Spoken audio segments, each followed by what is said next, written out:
Jeg står her sammen med HR-direktør Mads, og vi står i Bayern Auto Group Odense, som er ejet af Nextgen-gruppen. Og vi skal i dag tale om et super fedt lederudviklingsprogram, som hedder Future Leader, som vi har lavet sammen med. Og det skal vi dykke lidt ned i. Er du klar på det? Det kan du tro. Fedt.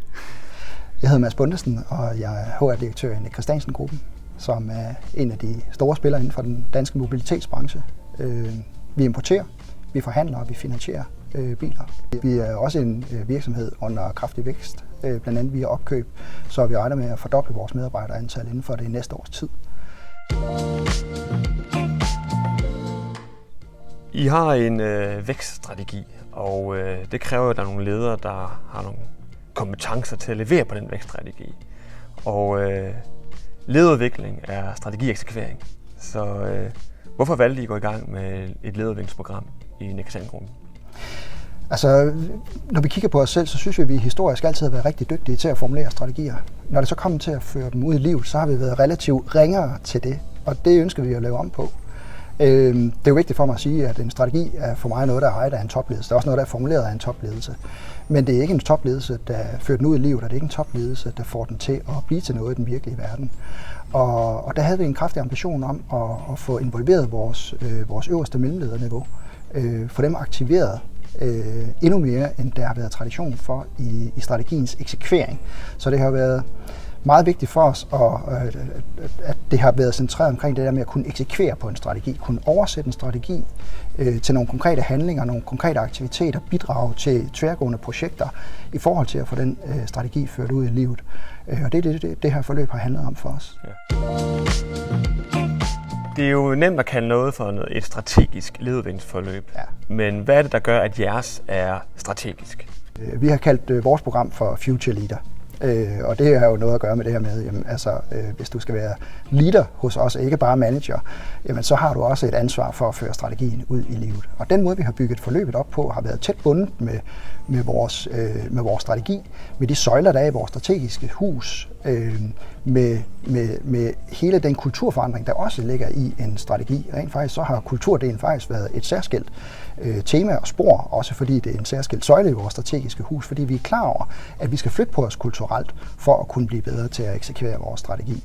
Så det har været tæt bundet både i overskrifter og i indhold på vores formulerede strategi.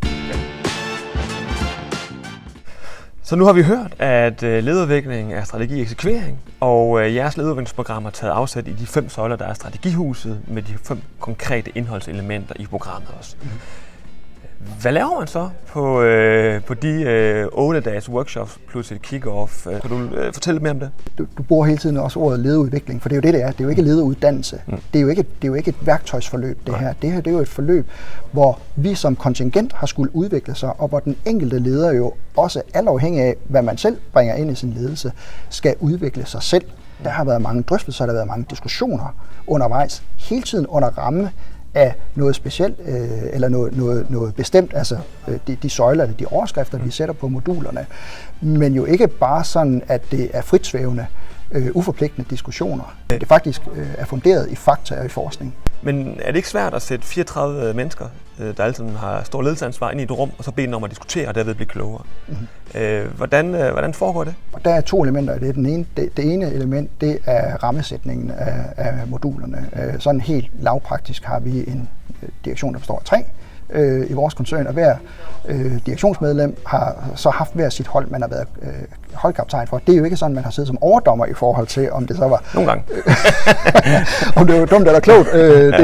Det sidste indspark, der nu kom her.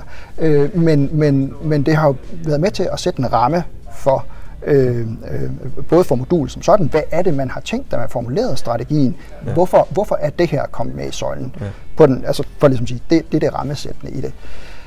Noget andet er jo også det der med at sige, jamen når så diskussionerne kører, jamen så hvis der er en dygtig facilitator, så kan man også nogle gange bruge det som spejl. Altså, jamen, hvis vi taler om touchpoints i vores operationsmodel, og vi taler til hinanden på den måde, som I lige i den her ophedede diskussion taler til hinanden på, er det så noget, der er positivt for det touchpoint, og det vi gerne vil have ud af det, eller det modsatte? Mm.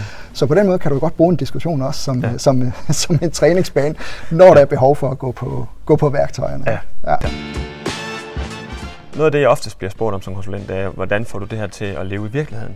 Hvordan vil du forankre det bagefter, når vi går ud af kommet efter 2 dages gode diskussioner, og vi har løftet hinandens viden? Hvordan får vi det så til at leve i hverdagen, når driften den rammer igen? Hvad var jeres overvejelser i forhold til jeres program? Altså, det var i hvert fald en klar ambition, at det skulle være interessant for mere end de 34 mennesker, der så var gemt væk på kommet i de der dage, hvor det har fundet sted. Fordi du har fuldstændig ret, det har jo ingen værdi.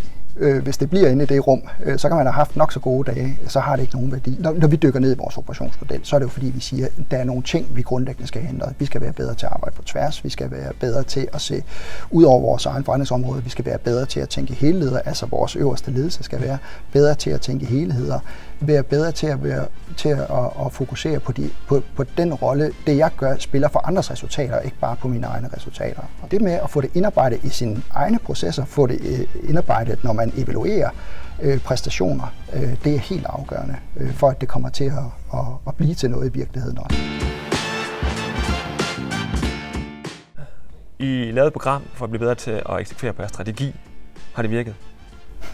Det korte svar er ja, det har virket. Der er helt sikkert ting, vi har gjort bedre, end hvis vi ikke havde gjort det her. For os var det meget mere et procesforløb, end det var et værktøjsforløb. Ja.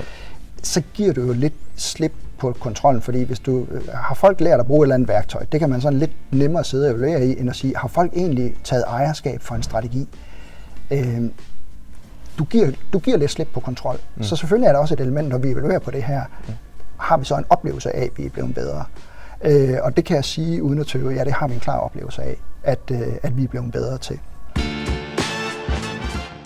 Jeg har været med til at hjælpe jer med at facilitere det her forløb. Hvad synes du, der har virket godt i vores samarbejde? Underforstået, der har været noget, du synes, der er godt i vores samarbejde. Jeg synes, det har været godt. Jeg vil særligt fremhæve 2 ting. Den ene ting, det er, at det faglige fundament har været i orden hele vejen igennem. Når det er procestungt, eller når procesdelen af diskussionerne fylder meget, så stiller det så meget desto mere krav til det faglige fundament, for at det ikke bare bliver til snakke. Altså de fleste folk kan have nogle fede snakke, men det faktisk bliver snakke, der flytter noget, og det er de relevante snakke. Det har været forskningsfunderet, vi har taget udgangspunkt i relevante undersøgelser for vores problemstillinger. Du har været i stand til at spejle over mod lignende brancher eller andre brancher, som kunne fortælle noget om os selv. Det har været helt afgørende, og det er selvfølgelig det helt afgørende, det er det faglige er i orden.